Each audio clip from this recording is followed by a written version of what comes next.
Imran series 3 سنکی part 2۔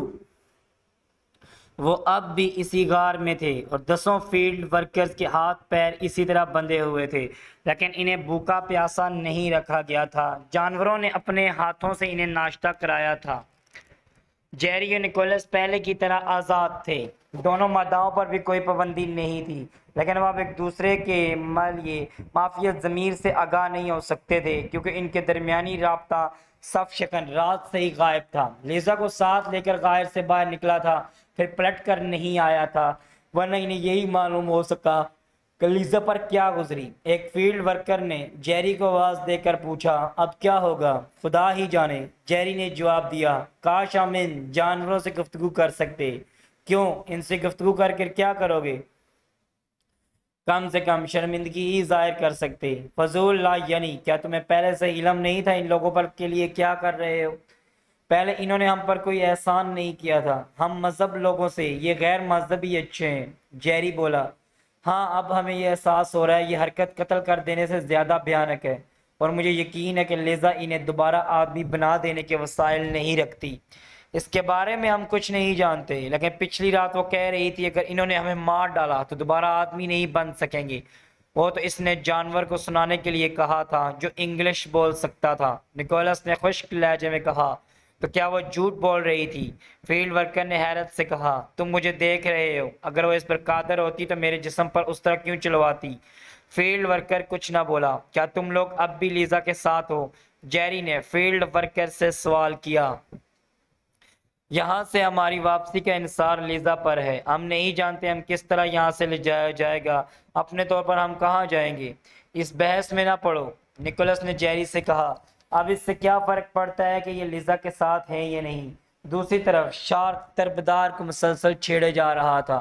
Shahbaz کے علاوہ سب ہنس رہے تھے، مدائیں دور بیٹھی آپس میں سرگوشیاں کر رہی تھی۔ سردار اس لڑکے سے میرا پیچھا چھڑاؤ۔ بالآخر طرفدار تنگ آ کر بولا، شارک ادھر آؤ۔ شباز نے سخت لہجے میں کہا۔ وہ چپ چاپ اٹھ کر اس کے قریب جا بیٹھا تھا۔ شباز بولا، کام کی باتیں کرو۔ صف شکن ابھی تک واپس نہیں آیا، مجھے تشویش ہے، میں نہیں چاہتا کہ عمارت میں تنہا جائے۔ وہ کسی کی کب سنتے ہیں؟ یہ بات تو طے ہو گئی کہ ہمارا علاج یہاں اس عورت کے پاس نہیں ہے۔ تو پھر؟ شارک چونک پڑا۔ عورت کے ساتھ عمارت کی طرف جانے سے قبل وہ مجھے سب کچھ بتا کر گیا ہے۔ تو پھر علاج کہاں ہے سردار؟ عورت بھی یہ نہیں جانتی، تو یہ بھی ضروری ہے کہ علاج ممکن ہی ہو۔ وہ یقین کے ساتھ کہہ رہی تھی کہ ہم دوبارہ آدمی بن سکیں گے، لیکن یہ نہیں بتا سکی تھی کہ کہاں بن سکیں گے اور کس طرح۔ ہو سکتا ہے اپنی جان بچانے کے لیے ایسی کوئی بات کہہ بیٹھی ہو، لیکن یہ حقیقت نہ ہو، دیکھا جائے گا۔ لیکن سوال تو یہ ہے کہ صف شکن کے بارے میں کیسے معلوم کیا جائے گا؟ میں جاؤں گا پہاڑ کی طرف۔ نہیں، کچھ دیر اور انتظار کرو، پھر ہم سبھی چلیں گے۔ اور ان کا کیا ہوگا؟ صف شکن ہی جانے، اس نے روکا نہ ہوتا تو اب تک ان کی ہڈیوں کا بھی پتہ نہ چلتا۔ پتہ نہیں وہ ان کے ساتھ کس قسم کا برتاؤ کرنا چاہتا ہے، اس کے معاملات وہی جانے، میں دخل اندازی نہیں کر سکتا۔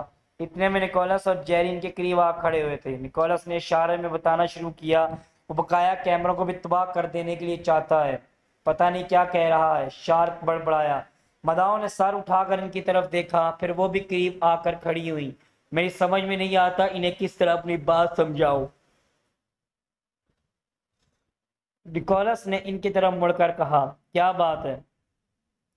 سفید مادہ نے پوچھا۔ میں چاہتا ہوں بقایا کیمروں کو بھی تباہ کر دوں۔ کیا ہم اس غار سے بھی دیکھے جا رہے ہوں گے؟ نہیں، تو پھر اس عقل مندی کی واپسی کا انتظار کرو۔ سوائے اس عورت لیزا کے اور کوئی نہیں جانتا ہم یہاں ہیں، اور لیزا اس کے قابو میں تھی۔ پتہ نہیں وہ اسے کہاں لے گیا، مجھے یقین ہے وہ دھوکہ نہیں کھائے گا۔ نکولس واپس چلا گیا، مدائیں وہیں کھڑی رہیں۔ شارک نے شباز سے کہا، سردار کیا یہ سفید مادہ آپ کو پہچان لیتی ہے؟ میں نہیں جانتا، شباز گھبرایا۔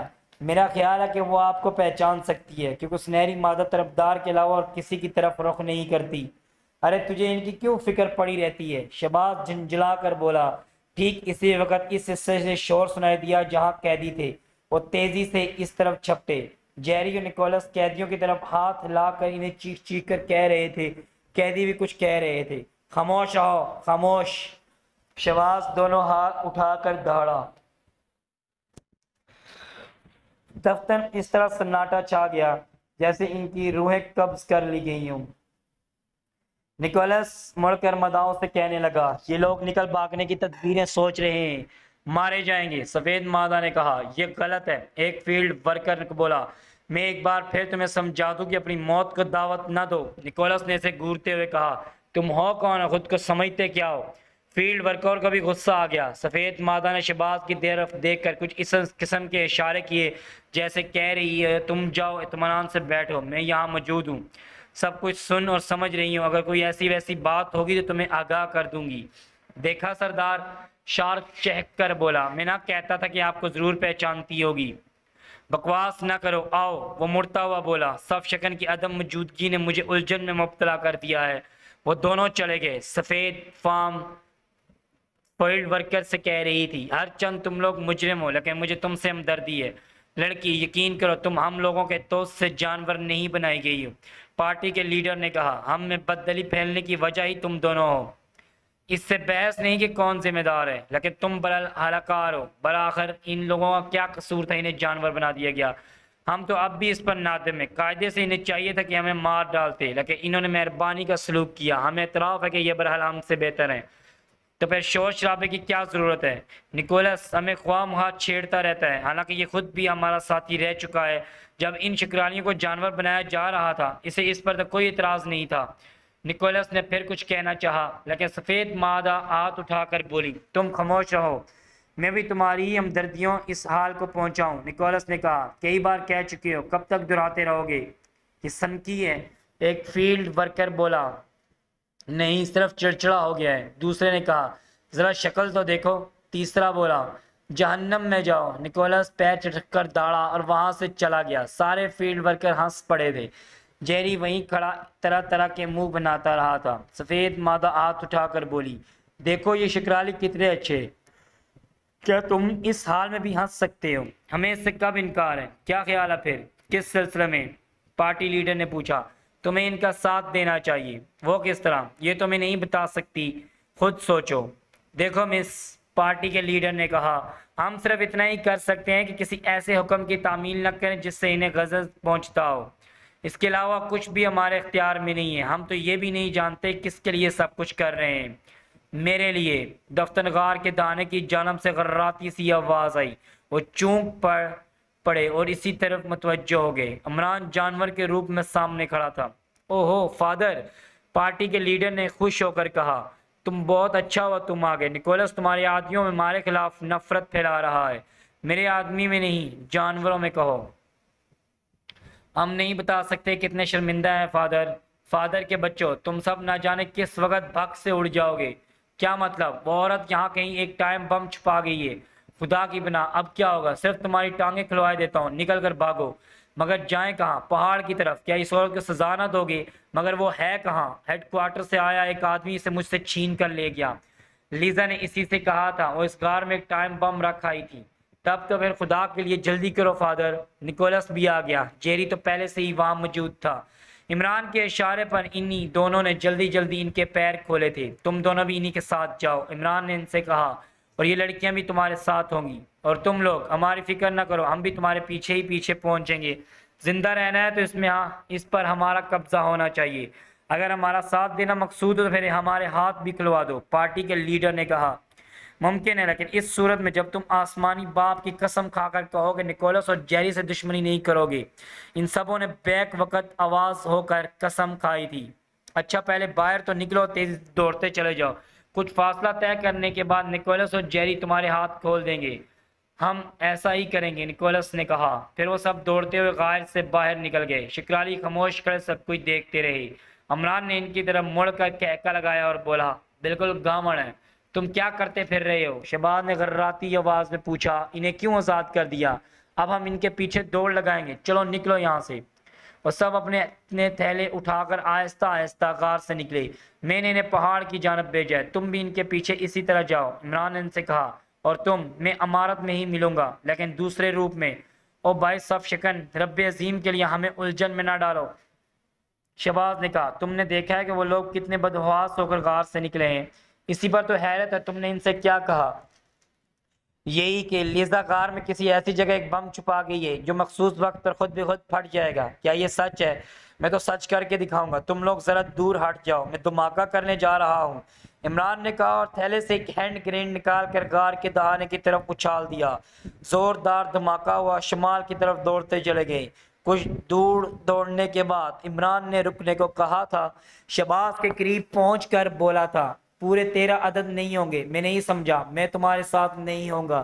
تم کہاں ہوں گے؟ پہلے ہی کہہ چکا ہوں, میں عمارت میں ہی ہوں گا, لیکن تم مجھے نہیں پہچان سکو گے. مگر نہیں, شاید میرا بھتیجا پہچان لے, کیونکہ ایک بار وہ مجھے اس روپ میں دیکھ چکا ہے. سوال تو یہ, تم ایسا کیوں کر رہے ہو؟ میں تم سبوں کو وہاں لے جانا چاہتا ہوں جہاں آدمی بن سکو گے. عمارت میں ایسی کوئی دوا موجود نہیں, لیکن کہیں نہ کہیں ضرور ہوگی. تو کیا ہم قیدی بنائے جائیں گے مثلاً لیکن تمہیں کوئی فکر نہیں ہونی چاہیے, کیونکہ پوری عمارت اب میرا قبضہ ہوگا. تم جادوگر اور صف شکن نہیں, ایک معمولی سا آدمی جس کا دماغ رب عظیم کی قدرت میں ہے. جب جس طرح چاہے کام لینا چاہتا ہے لے لیتا ہے. بس اب جاؤ, تمہیں ان کے ساتھ ہی رہنا ہے. اگر ان کی نیت میں فطور دیکھو تو پھر تمہیں اختیار ہوگا, جس طرح چاہو نمٹ سکتے ہو. وہ سب لیزا کو گالیاں دیتے ہوئے پہاڑ کی طرف دوڑے چلے جا رہے تھے. انہوں نے دھماکہ بھی سن لیا تھا. آخر ایک جگہ نکولس نے رکنے کو کہا اور بولا, اتنے بدحواس ہوئے تو ہم کچھ بھی نہ کر سکیں گے. کرنا کیا ہے؟ ایک فیلڈ ورکر ہانپتا ہوا بولا. لیزا سے انتقام لینا ہے, جیری بولا. عقل کے ناخن لو. پارٹی لیڈر نے کہا, کیا ہم ہمیشہ کے لیے اسی جنگل کے قیدی بن کر رہنا چاہتے ہیں؟ تو پھر ہمیں کیا کریں گے؟ جیسا وقت کا تقاضا ہوگا. وہ مجھے زندہ نہیں چھوڑے گی. نکولس بولا, اب تم ہماری ذمہ داری ہو. پہلے ہم مریں گے, پھر تم پر آنچ آئے گی. پارٹی کے لیڈر نے اس کا شانہ تھپک کر کہا. ٹھیک اسی وقت انہوں نے بہت سے گھوڑوں کی ٹاپوں کی آوازیں سنی تھی. شاید وہ بھی ادھر آ رہے ہیں. سنہری مادہ زور سے چیخی. کیا ہم چھپ جائیں؟ پارٹی کے لیڈر نے نکولس سے پوچھا. نہیں, میرا خیال ہے اس کی ضرورت نہیں. اس نے انہیں سمجھا دیا ہوگا. اگر وہ ہماری زندگیوں کا خواہاں ہوتا تو ہمیں ٹائم بم کی اطلاع دے کر وہاں سے نکل جانے کو کیوں کہتا؟ یہ بھی ٹھیک ہے.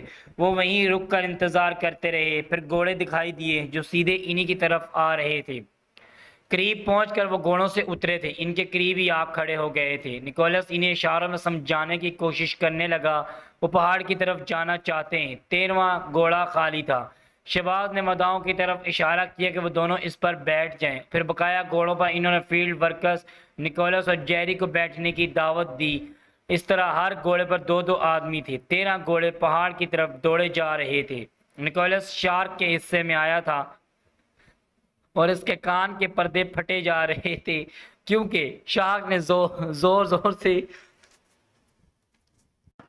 زور سے گانا شروع کر دیا تھا. گھوڑے دوڑتے رہے. وہ ان جانوروں سے گفتگو کرنا چاہتے تھے لیکن مجبور تھے.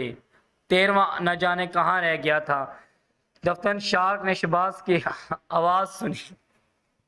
ارے تم کیوں گلا پھاڑ رہے ہو؟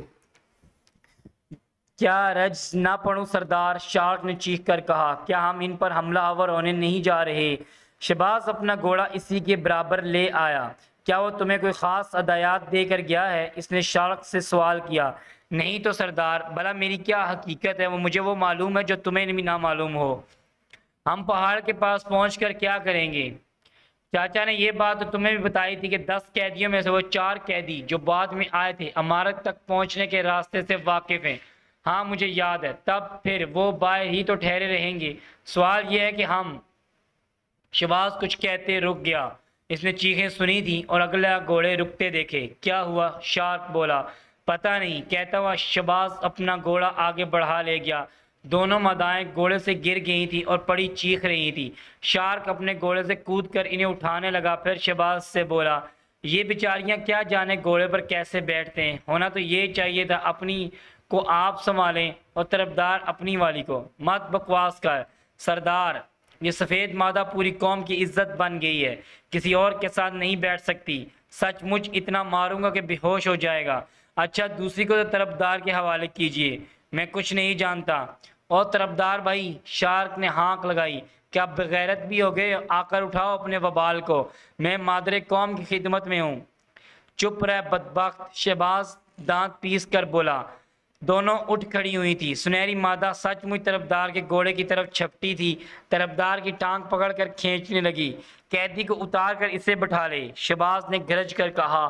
اس طرح طرفدار کے گھوڑے پر پہنچ گئی تھی، لیکن سفید مادہ وہیں کھڑی شہباز کو گھورتی رہی۔ نکولس کو اتار اور اسے بٹھا لے اپنے گھوڑے پہ، شہباز نے شارک سے کہا اور اپنا گھوڑا آگے بڑھا دیا۔ شارک نکولس کو اپنے گھوڑے سے اتار کے خالی گھوڑے کی طرف اشارہ کیا، پھر وہ اور طرفدار کے گھوڑے سے اترنے والا فیلڈ ورکر اس گھوڑے پر بیٹھ گئے۔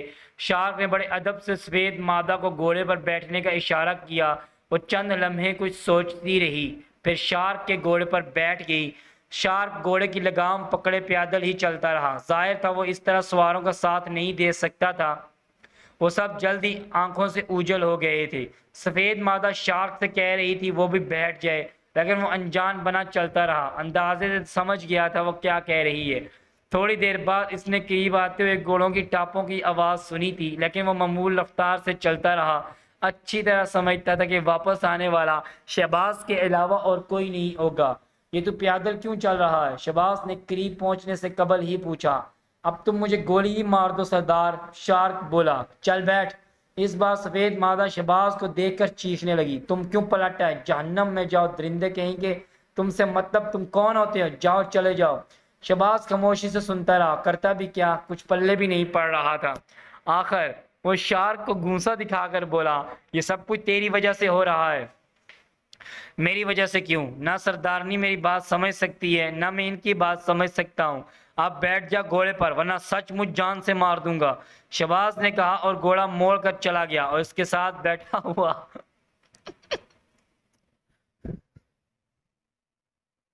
فیلڈ ورکر گمسم بیٹھا رہا۔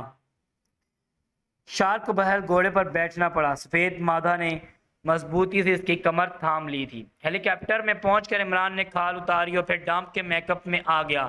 لولیتا کو ہدایت دے کر لفٹ کے پاس بٹھا آیا تھا، اس طرح جیسے لیزا نے سرینا کو بٹھایا تھا۔ لیزا کی قوت ارادی قطع ختم ہو چکی تھی، کیونکہ معینہ مدت کے اختتام سے پہلے اسے شراب میں خواب آور دوا دے کر غافل کرتا تھا، قوت ارادی پر اثر انداز ہونے والا انجیکشن دے دیتا تھا۔ وہ پوری طرح اس کے قابو میں تھی، وہ جو کہتا وہی کرتی تھی۔ فی الحال اس نے اسے آرام کرنے کا مشورہ دیا اور یہ بات ذہن نشین کرا دی تھی کہ وہ خود اس کی قائم مقام کر رہا ہے، ہیڈ کوارٹر کو بھی اس کی اطلاع دے چکا ہے۔ ہیلی کاپٹر روز روشن کی طرح پہاڑ کی طرف سفر کر رہا تھا۔ عمران پوری طرح مطمئن تھا کہ وہ جب تک چاہے گا اس طرح من مانی کرتا رہے گا، کیونکہ ہیڈ کوارٹر سے رابطے کا واحد ذریعہ فی الحال وہ خود ہی تھا۔ ہیلی کاپٹر سے اتر کر وہ لفٹ کے دروازے پر رکا تھا۔ دیوار سے لگے ہوئے سوئچ بورڈ کے ایک پش سوئچ پر انگلی رکھ دی تھی۔ تھوڑی دیر بعد لفٹ اوپر آئی، دروازہ کھلا، وہ لفٹ میں داخل ہو گیا۔ لولیتا نے بڑے ادب سے اس کا استقبال کیا تھا۔ تم یہاں بور تو نہیں ہوئی؟ نہیں جناب، سوال ہی نہیں پیدا ہوتا۔ لیزا کی علالت کی وجہ سے مجھے تشویش ہے، لیکن اس کے متحد تو بہت خوش ہے۔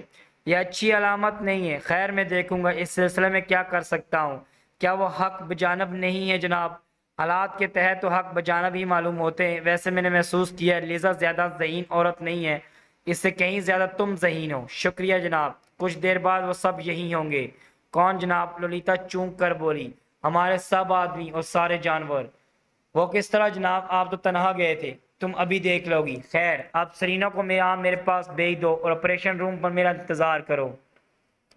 بہت بہتر جناب۔ وہ چلی گئی۔ عمران وہیں کھڑا رہا۔ تھوڑی دیر بعد سرینا وہاں پہنچی تھی۔ کاشن، عمران ہاتھ اٹھا کر بولا۔ یس سر۔ پوائنٹ نمبر 5 والی سرنگ میں جاؤ، دوسری طرف سے سرنگ میں داخل ہونے کا راستہ بند کر دو۔ بہت بہتر جناب۔ آپریشن روم میں تمہارا منتظر رہوں گا۔ Okay sir. پھر عمران آپریشن روم کی طرف چل پڑا۔ روبن اپنی ڈیوٹی پر موجود تھا۔ لولیتا ڈامپ کی منتظر تھی۔ روبن اسے دیکھ کر کھڑا ہو گیا۔ بیٹھو بیٹھو، وہ ہاتھ اٹھا کر نرم لہجے میں بولا۔ کیا میں آپ کے لیے کافی لاؤں جناب؟ لولیتا نے چہک کر کہا۔ شکریہ۔ تم چہرہ پڑھ سکتی ہو؟ ہاں، میں شدت سے ایک کپ کافی کی ضرورت محسوس کر رہا ہوں۔ ہاٹ اینڈ بلیک، ابھی پیش کرتی ہوں۔ وہ آپریشن روم میں سے چلی گئی۔ عمران نے روبن سے کہا، ذرا وہ سکرین روشن کر دو جس کا تعلق عمارت میں داخلے کے راستے سے ہے۔ بہت بہتر جناب۔ سکرین روشن ہوئی۔ جنگل نظر آیا، لیکن فاصلے کے ساتھ۔ پیش نظر میں پہاڑ کے سامنے پھیلا ہوا میدان تھا۔ اسے روشن رکھو۔ بہت بہتر۔ وہ امارت پر دعویٰ بولنے والے ہیں۔ کون جناب؟ روبن چونک پڑا۔ تمہارے فیلڈ ورکر اور سب جانور۔ بعد میں جانے والے چاروں فیلڈ ورکرز کو مدام گوردو نے راستے سے آگاہ کر دیا تھا۔ مجھے حیرت ہے، روبن بڑبڑایا۔ کس بات پر؟ کہ وہ ہم پر حملہ کرنے آ رہے ہیں۔ قیادت سے بددلی ایسے ہی گل کھلاتی ہے، عمران نے طویل سانس لے کر کہا۔ لیکن فیلڈ ورکرز تو مدام کی آنکھوں کے تارے تھے، عموماً یہی دیکھا گیا ہے، آنکھوں کے تارے ہی ایسے حالات پیش رہتے ہیں۔ تو کیا ان پر فائرنگ کی جائے؟ نہیں، جال میں پھنسنے جائیں گے۔ جانور ہیڈ کوارٹر کے لیے، انہیں معمولی سا زخمی بھی نہیں ہونا چاہیے۔ کیسے کیسے حالات سے دوچار ہونا پڑ رہا ہے۔ روبن نے ٹھنڈی سانس لی۔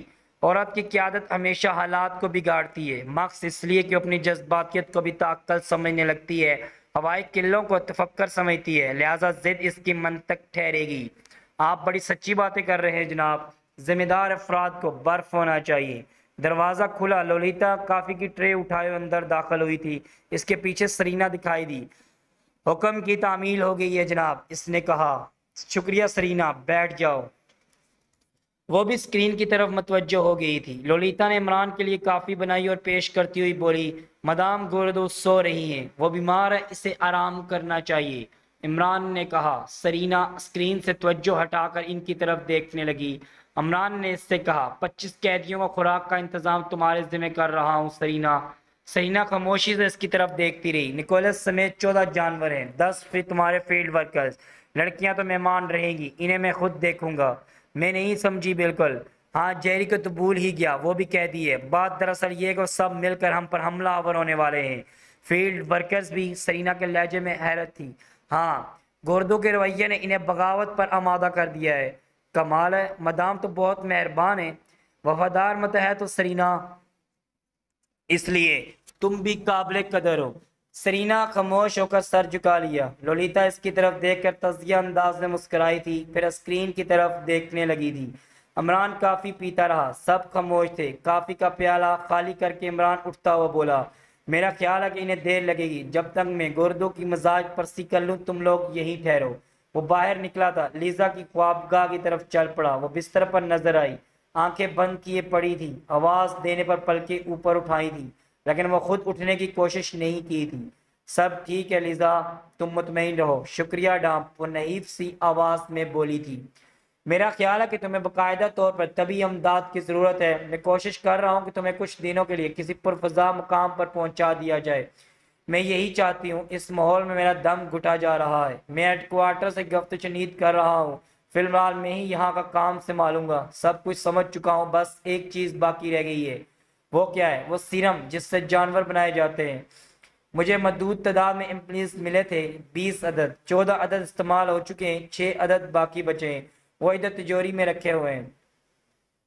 تجوری؟ وہ اس کی اٹھی ہوئی انگلی سمت دیکھنے لگا۔ اس فریم کے نیچے ہے، فریم کو ہٹاؤ، سرخ بٹن کو 3 بار دباؤ، زرد بٹن کو 2 بار، خانہ ظاہر ہو جائے گا۔ کھیتی رنگ کے 6 امپلس ڈبے میں رکھے ہوئے ہیں۔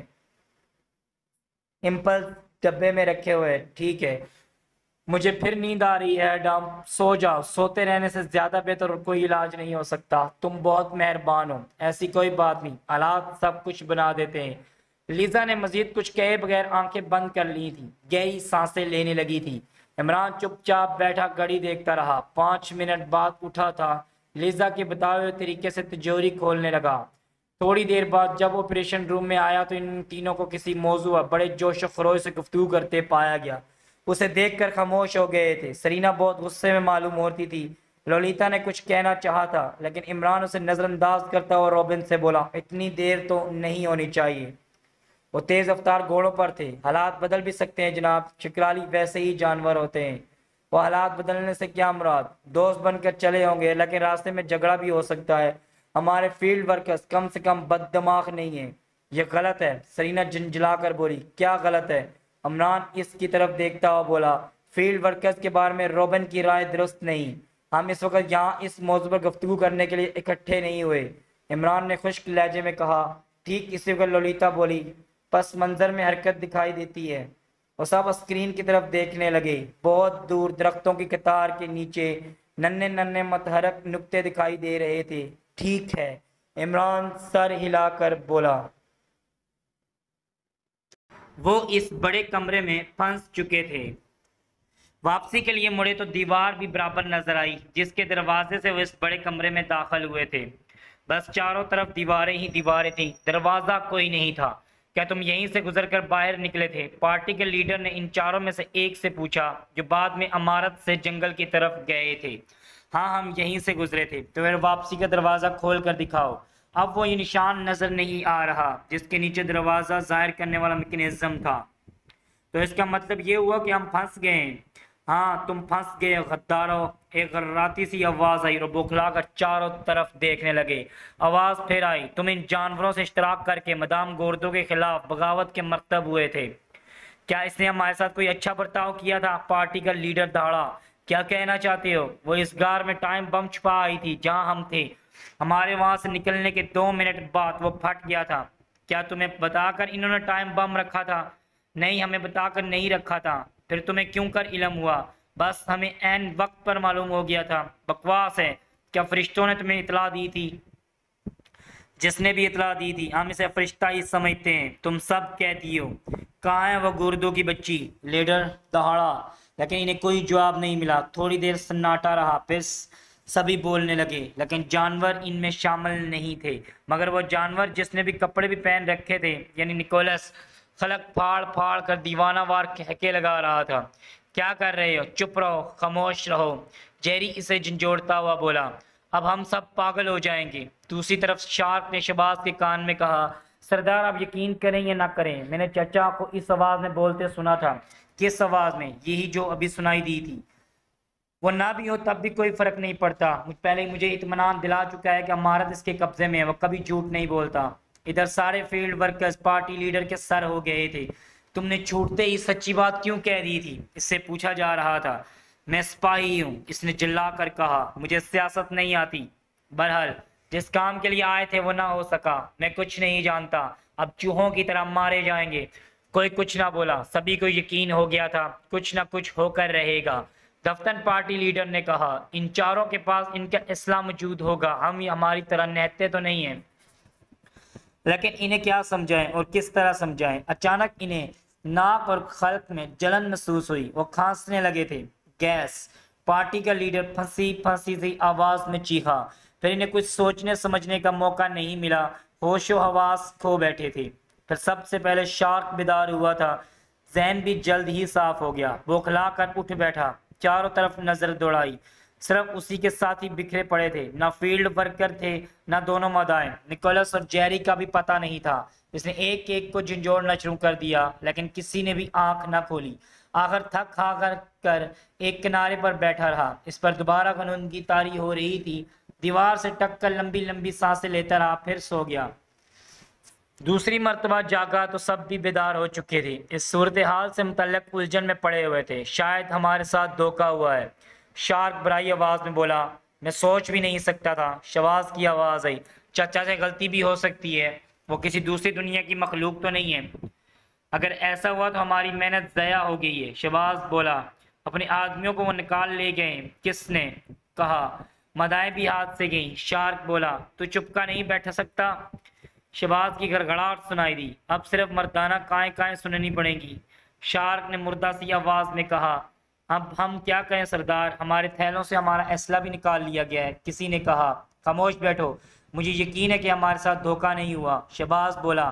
دفتن کسی نے شکرالی میں کہا، یہی ہمارے روحانی رشتے کا ثبوت ہے۔ وہ سب چونک کر چاروں طرف دیکھنے لگے، اسی کی آواز تھی۔ شہباز نے دبے دبے جوش کے ساتھ کہا، چاچا زندہ باد۔ شارک نے نعرہ لگایا۔ نوبل ڈام کی آمد سے لیزا کے علاوہ سب کے لیے اس عمارت میں زندگی کی ایک نئی لہر دوڑ گئی تھی۔ طرح طرح کی تفریحات کا دور شروع ہو گیا تھا، لطیفے، داستان گوئی، رقص، نغمہ رندی، سرمستی کے مظاہرے۔ صرف سرینا شروع میں کس قدر کشیدہ اور کبیدہ نظر آ رہی تھی، پھر رفتہ رفتہ وہ بھی کسی رو میں بہتی نظر آنے لگی۔ لولیتا کو اس ڈراؤنی شکل والے آدمی میں خالص مرد دکھائی دیتا تھا۔ نہ صرف یہ بلکہ وہ تو یہاں تک سمجھ بیٹھی تھی کہ خالص مرد اس پر خصوصی نگاہ رکھتا ہے۔ لیزا کے حصے میں خواب آور دعا آئی تھی، یا پھر وہ انجیکشن جو قوت ارادی کے ہتھیا پانچا کر کے رکھ دیتے ہیں۔ ویسے عمران حقیقتاً وقت گزاری کر رہا تھا، اسے ہیڈ کوارٹر سے جانوروں کے بارے میں واضح احکامات کا انتظار تھا۔ لیزا کی طرف سے ہیڈ کوارٹر کو مطلع کر دیا گیا تھا کہ لڑکیوں کے ساتھ سارے جانور پکڑ لیے گئے ہیں، کیونکہ انہوں نے سارے جنگل کو سر پر اٹھا رکھا تھا، پر شراب پی کر وہ ایک دوسرے پر چڑھ دوڑتے، خدشہ تھا کہیں وہ سب ختم ہی نہ ہو جائیں۔ اس اطلاع پر ہیڈ کوارٹر سے جواب آیا، بہت جلد ان سے متعلق کوئی فیصلہ آگاہ کر دیا جائے گا، لیکن 18 گھنٹے گزر جانے کے بعد بہت جلد کی ابھی ابتدا نہیں ہوئی تھی۔ اس وقت وہ سب ہال میں اکٹھے تھے، ایک شخص کلارنٹ بجا رہا تھا، دوسرا بونگو، جتنی بھی لڑکیاں تھیں تھوڑے تھوڑے وقفے سے پارٹنر بدل بدل کر رقص کیے جا رہی تھیں۔ البتہ عمران کی حیثیت صرف ایک تماشائی کی سی تھی، نہ تو اس نے کسی طرح رقص کی درخواست کی تھی اور نہ کسی لڑکی کو اس کی طرف بڑھنے کی ہمت ہوئی تھی۔ بس ایک لولیتا تھی جو مسلسل سوچے جا رہی تھی شاید وہ اس سے درخواست کرے۔ ویسے عمران خصوصیات سے کسی کی طرف بھی متوجہ نہیں تھا۔ تھوڑی تھوڑی دیر بعد لولیتا سے اس کی طرف آئی تھی۔ آپ رقص نہیں کریں گے؟ اس نے بڑی دلاویز مسکراہٹ کے ساتھ پوچھا۔ رقص؟ وہ چونک کر بولا، صرف دیکھنے کی حد تک شائق ہوں۔ بڑی عجیب بات ہے، لوگوں سے ذہنی طور پر دور ہی رہنا میرا مقدر ہے اچھی لڑکی، آپ کی باتیں میری سمجھ میں نہیں آتی، یہی ذہنی دوری کا سب سے بڑا ثبوت ہے، لیکن میں آپ سے قریب ہونا چاہتی ہوں، اس کے باوجود بھی دوری برقرار رہے گی، میں کسی کی بھی ذہنی سطح کے برابر آنے کی صلاحیت نہیں رکھتا۔ یہاں کی زندگی میں آج پہلی بار ہلچل نظر آ رہی ہے، اور یہ ہلچل کتنی خوشگوار ہے۔ آپ کچھ بھی ہوں لیکن دوسروں کا خیال بہت رکھتے ہیں، میں نے کبھی نہیں چاہا کہ سب لوگ میرے ہی جیسے ہو جائیں، یہی بھی آپ کی عظمت کا ثبوت ہے۔ عظمت نہیں، اسے نکارا پن کہو۔ میں نہیں سمجھی، وہ جو دوسروں کو اپنے سانچے میں نہ ڈال سکیں نکارا ہی کہلاتے ہیں، لوگ انہیں بے فیض سمجھتے ہیں، میں تو نہیں سمجھتی۔ فیصلہ کرنے میں جلد بازی سے کام نہ لو، جاؤ ابھی بہتریں باقی ہیں، لڑکیاں کم ہیں، میں تو اب تھک گئی ہوں، اس سے زیادہ مجھے آپ کی باتوں میں لطف نظر آ رہا ہے، یہ بھی کوئی اچھی بات نہیں ہے۔ میں نہیں سمجھی، اس طرف گاہ سے ویرانے کی طرف دوڑ نہ لگاؤ، میرے پاس کچھ دیر اور ٹھہریں گے زندگی سے ہی بیزار ہو جاؤ گی۔ لوگوں کے باطن میں بھی جانچ سکتی ہوں، یہ صلاحیت تو ذہنی سکون کے لیے زہر ثابت ہوتی ہے۔ لولیتا، عام آدمیوں کی طرح عام زندگی گزارنا سیکھو، اس لیے ویران ہو کہ دوسروں کے باطن میں اتر جاتا ہوں۔ میرے بارے میں کیا خیال ہے؟ باطن میں اتر کر آئینہ دکھانا میری سرزش نہیں ہے، دوسروں کے داغ اپنے چہرے پر جا لیتا ہوں۔ پھر بھی بتائیے تو، تم میری طرف رخ بھی نہیں کرو گی اگر آئینہ دکھا دیا تو؟ آپ بتائیے تو صحیح، بایاں ہاتھ بڑھاؤ۔ لولیتا نے بائیں ہاتھ کی سامنے کر دی۔ اس کا چہرہ تکنے لگا۔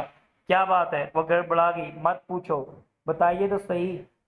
نہیں، اس کا چہرہ زرد پڑ گیا، پھر اس نے اپنا ہاتھ کھینچا۔ دوڑتی ہوئی رقاصہ میں جا ملی تھی۔ عمران کی مسکراہٹ یعنی مونچھوں سے برآمد ہونے کی کوشش کرتی رہ گئی تھی۔ پھر سرینا سر پر مسلط نظر آئی، شاید وہ انہیں دیکھتی رہی تھی۔ آپ نے اس کا ہاتھ دیکھ کر کیا بتایا کہ اس طرف بھاگ گئی؟ اس نے چہک بچوں کی تعداد، وہ منہ تباہ کر ہنسی تھی۔ عمران ناگواری سے بولا، میں لیزا کی علالہ سے تشویش میں مبتلا ہوں، وہ مجھے رقص کرنے کا کہہ رہی تھی۔ حیرت پر اس پر ہے کہ تم لوگوں کے ساتھ کوئی طبیب بھی نہیں ہے، پتہ نہیں ہیڈ کوارٹر کو اس کی اطلاع ہے بھی یا نہیں۔ کیا آپ کو علم نہیں ہے مدام لیزا ڈاکٹر آف میڈیسن بھی ہیں؟ ہوا کرے، اپنا علاج تو خود نہیں کر سکتی، آخر کون بتائے گا کہ اس بار بار کی غفلت کیوں طاری ہو جاتی ہے؟ مجھے تو اب ایسا محسوس ہونے لگا ہے جیسے وہ ہم میں سے کسی کو پہچانتی نہ ہو۔ قیدیوں کا کیا حال ہے؟ فیلڈ ورکر مجھ سے پوچھ رہے تھے کہ جانور کہاں ہیں۔ پھر تم نے کیا کہا؟ آپ کی ہدایات کے مطابق لا علمی ہی ظاہر کی تھی۔ کیا وہ اپنی صفائی میں کچھ کہنا چاہتے ہیں؟ نہیں جناب، وہ اب بھی مدام گوردو کے خلاف اپنے غصے کا اظہار کرتے رہتے ہیں، حالانکہ گوردو کی انہی کی رہائی کے سلسلے میں اس حال کو پہنچی ہے۔ مجھے تفصیل کا علم نہیں ہے جناب، یہی بہتر ہے تم لوگ اپنے کام سے کام رکھو، میں تو شروع سے ہی اسی اصول کی کار بند ہوں، اس لیے میں نے تمہارا انتخاب کیا۔ پورے عملے میں 3 بہترین افراد چننی ہے، تم، روبن اور لولیتا۔ شکریہ جناب۔ ٹھیک اسی وقت انہوں نے ہال کے باہر ریاداری میں چیخ سنی تھی، پھر لیزا لڑکھڑاتی ہوئی اندر داخل ہوئی، اس کی بڑی بڑی اور سرخ آنکھیں اپنی حلقوں سے ابلی ہوئی پڑی تھی۔ یہاں شور کیوں ہو رہا ہے؟ وہ چیخ کر بولی، لیکن اس کی آنکھیں بھیڑ کی طرف نگراں نہیں تھی، ایسا معلوم ہوتا تھا جیسے کوئی نابینا عورت اپنی بے نور آنکھوں سے خلا میں گورے جا رہی ہو، صرف شور سن رہی ہے اور کچھ دیکھے بغیر۔ بتاؤ شور کیوں ہو رہا ہے؟ کیا تم سب بہرے ہو گئے ہو؟ عمران پھٹ کے اس کے قریب پہنچا اور سہارا دیتا ہوا بولا، یہ تم نے کیا کیا گوردو؟ تم اس حالت میں نہیں ہو، اپنے اعصاب پر زور نہ ڈالو، ہٹ جاؤ۔ وہ اس کا ہاتھ جھٹک کر بولی، میں سب کو فنا کر دوں گی، یہ جانور میرا کچھ نہیں بگاڑ سکتے۔ ہاں ہاں، میں نے سبوں کو گرفتار کر لیا ہے، تم اپنے کمرے میں چلو۔ سب کچھ تباہ کر دوں گی کہ میرا بچہ آدمی نہ بنا تو. تمہارا بچہ؟ یہ تم کیا کہہ رہی ہو؟ ہاں میرا بچہ. وہ زور سے بے ہوش ہو کر عمران کی دائنی کلائی پر جھول گئی. مجمع پر پہلے سے سناٹا چھا گیا تھا. عمران بایاں ہاتھ اٹھا کر بولا اب بس، یہ سب کچھ ختم کرو. لیزا گردوں کی حالت نازک ہے. پھر اس نے بے ہوش کو ہاتھوں پر اٹھایا اور اس کی خوابگاہ کی طرف چل پڑا. لولیتا اور سرینا اس کے پیچھے تھی. اسے بستر لٹانے میں انہوں نے مدد دی تھی. دونوں ہی پریشان نظر آ رہی تھی. آخر انہیں کیا ہوا ہے؟ لولیتا گہری گہری سانسیں لے کر بولی میں نہیں سمجھ سکتا. سچ مچ عمران کو لیزا کی طرف سے تشویش ہو گئی تھی. قوت ارادی پر اثر انداز ہونے والے انجیکشنوں کا کورس طویل ہوتا جا رہا تھا، لیکن اس کے علاوہ اور کوئی صورت بھی اسے قابو میں رکھنے والی نہیں تھی. وہ اچھی طرح جانتا تھا کہ انجیکشنوں کی کثرت لیزا کو ذہنی اختلال کی طرف لے جا سکتی ہے.